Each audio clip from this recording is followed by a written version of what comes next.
A terceira observação que nós podemos tirar desse texto é que as dívidas que os outros têm conosco é ínfima, ou seja, pequeníssima, em comparação à nossa dívida diante de Deus. Veja só, segundo o Código de Hammurabi, que foi um imperador amorita lá da antiguidade, a sociedade amorita, né, daquela época, que vivia na Mesopotâmia, a mesma sociedade onde Abraão por algum momento fez parte, né, era dividida em 3 tipos de pessoas: os Avilum, que eram os plenamente livres; os Mushknon, que eram as pessoas que eram livres, porém inferiores, ou seja, que tinham que se prostrar diante dos Avilum; e os escravos, que eram aqueles que não possuíam liberdade. E segundo o Código de Hammurabi, quando fosse aplicada a pena, né, a punição pelos crimes de cada um, essa pena ia depender contra quem foi feita a ofensa, né? Então, se um escravo cometia uma ofensa a um Avilum, a pena era muito maior do que se fosse o contrário, se um Avilum cometesse uma ofensa contra um escravo. E, né, partindo dessa lógica, à medida que, né, vai crescendo na pirâmide social, a pena vai se tornando mais grave, mais pior. Imagine qual deveria ser a pena para ser aplicada em alguém que ofende a divindade, né? Se a gente pegar essa lógica do Código de Hammurabi, à medida que vai avançando na pirâmide social, a pena vai se tornando mais grave, mais dura. Então, contra um Deus, uma ofensa contra um Deus, seria a pena mais grave, mais rígida, mais dura de todas, né? Na lei de Moisés, existem ofensas feitas diretamente a Deus. Um exemplo dela é a idolatria. E pela lei de Moisés, as punições diretamente a Deus, porque todo pecado se remete a Deus. Primeiramente você comete pecado para Deus, para depois ser cometido contra você mesmo ou contra os outros. Então todo pecado que nós cometemos é uma ofensa à divindade, a Deus. Porém, existem algumas ofensas que são cometidas diretamente a Deus. Ou seja, você não ofende a si mesmo, não ofende aos outros, mas está ofendendo diretamente a divindade. E um exemplo desse é a idolatria, né? Ou seja, ter outra pessoa, outro ser, né, dedicar, né, a sua veneração, a sua adoração a outro ser que não seja Deus. Amar outro ser ou alguma coisa mais do que a Deus é idolatria. E na lei de Moisés, esses tipos de pecados, né, de ofensas que eram diretamente à divindade, diretamente a Jeová, eram punidas com a morte. Então, quem cometesse idolatria, quem cometesse feitiçaria, quem cometesse necromancia e outras ofensas diretamente a Deus, era castigado com a morte, morria na hora. Era levado para fora da cidade, né, fora do arraial, e apedrejado.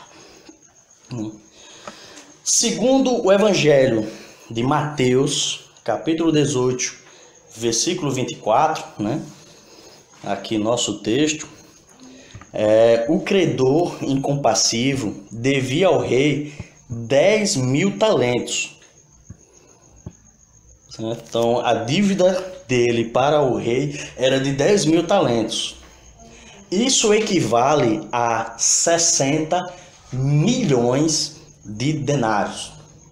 Então, se nós considerarmos o denário igual a R$1, a dívida do credor incompassivo era de 60 milhões de reais. Veja o quanto aquele credor, né, aquele servo, devia ao rei, né? Se a gente transformar o denário em real, ele estaria devendo 60 milhões de reais.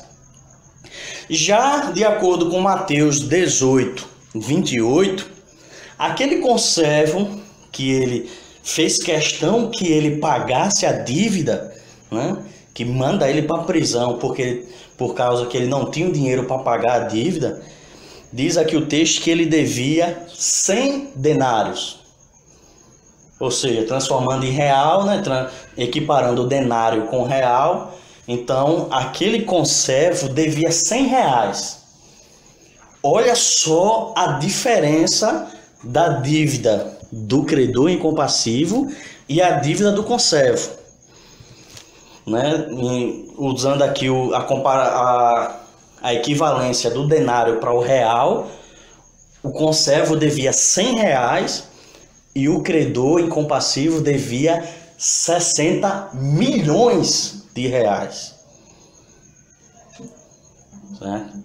Então, ele tem uma dívida de 60 milhões de reais perdoada, mas faz questão de cobrar uma dívida de 100 reais.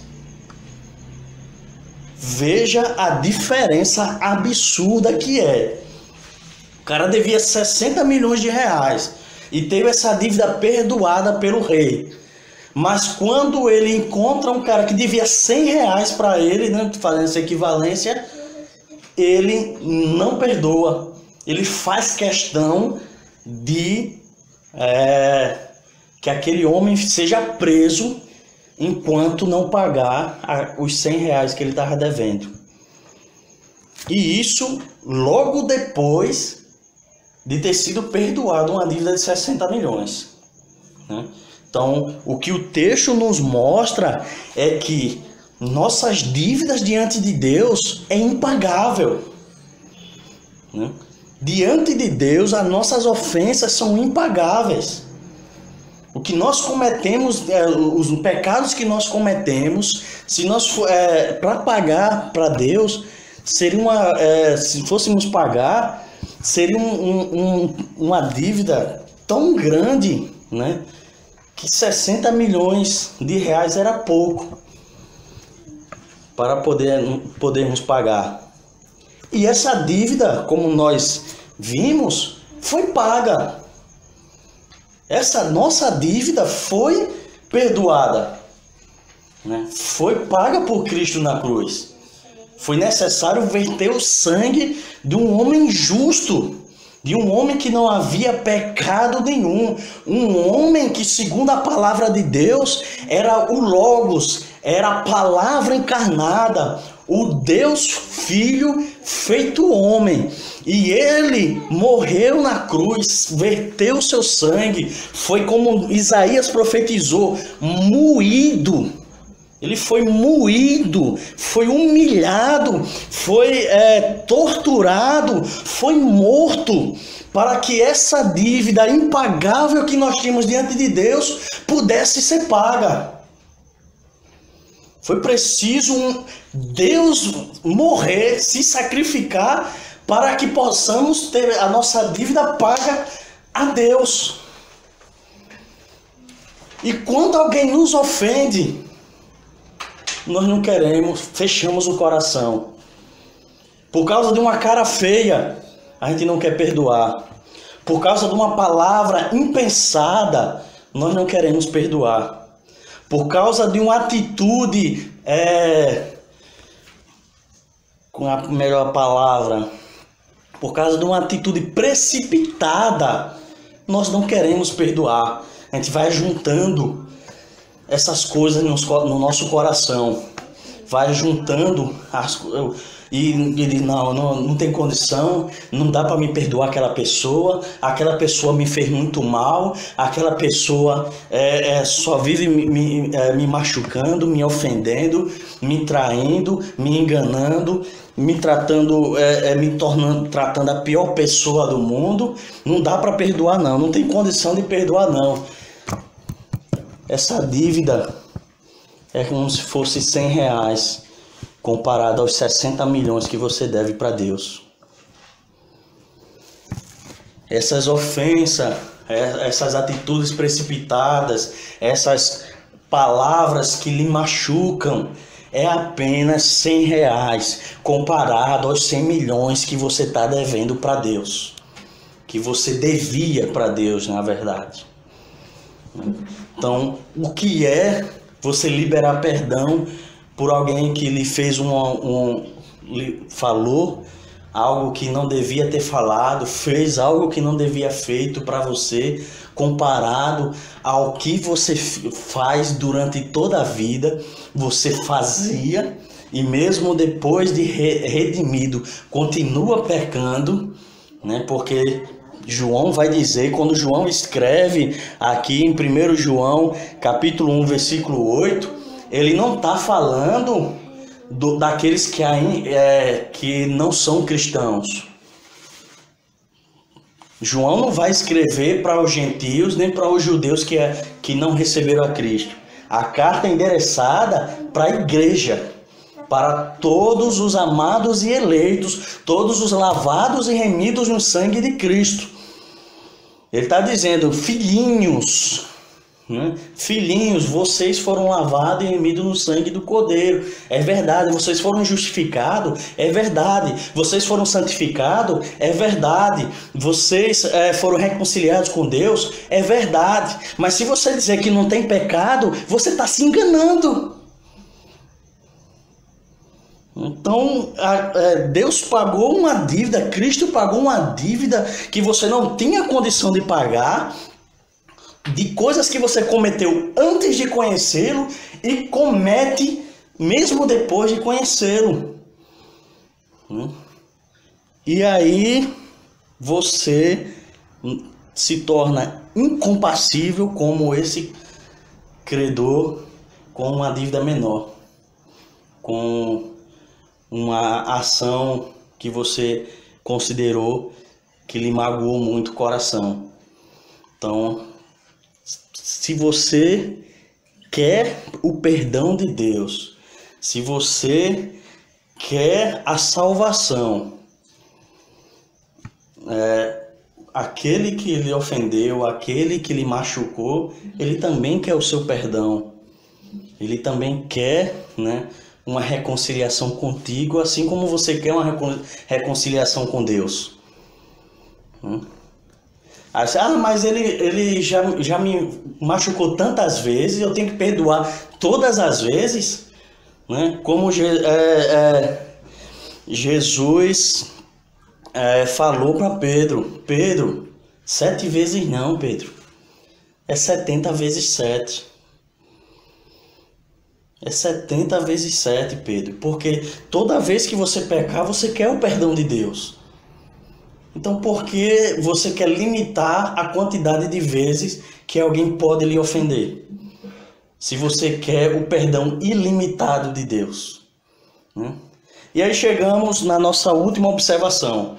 Se não perdoarmos os outros, Deus não nos perdoará. Como nós falamos aqui, né? Você quer o perdão de Deus. Você quer que todas as vezes que você pecar, Deus lhe perdoe. Então você também tem que perdoar aqueles que lhe ofendem. Todas as vezes que eles lhe ofenderem, né?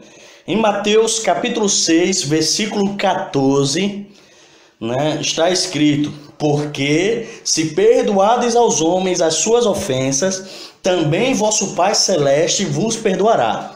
Se, porém, não perdoardes os homens as suas ofensas, tampouco vosso Pai vos perdoará as vossas ofensas.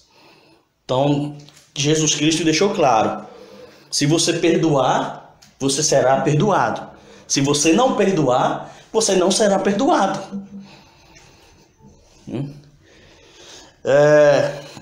No Evangelho,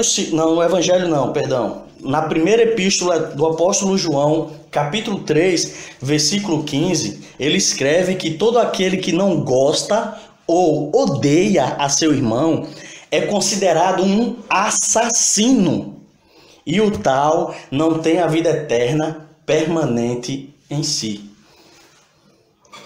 Então, quando você guarda rancor de alguém, quando você passa a não gostar, a odiar uma pessoa, por mais coisas, ofensas que ele tenha lhe cometido, diante de Deus, você é um assassino. É o mesmo que você tivesse matado alguém. E aquele que vive matando, ou seja, você vai estar matando alguém todo dia. Você é um assassino.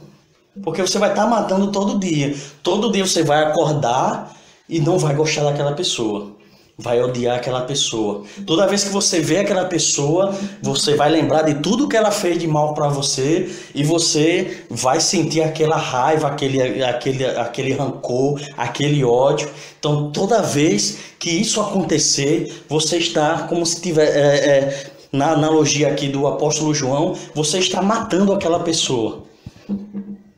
Então, você não só cometeu um assassinato, você vive assassinando, você vive, matando diariamente as pessoas que lhe ofendem no sentido espiritual, no sentido aqui emocional do texto, né? Então, você não tem a vida eterna dentro de si desse jeito.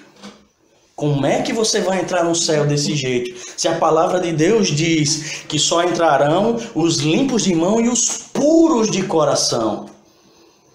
Como é que alguém com rancor, com ódio,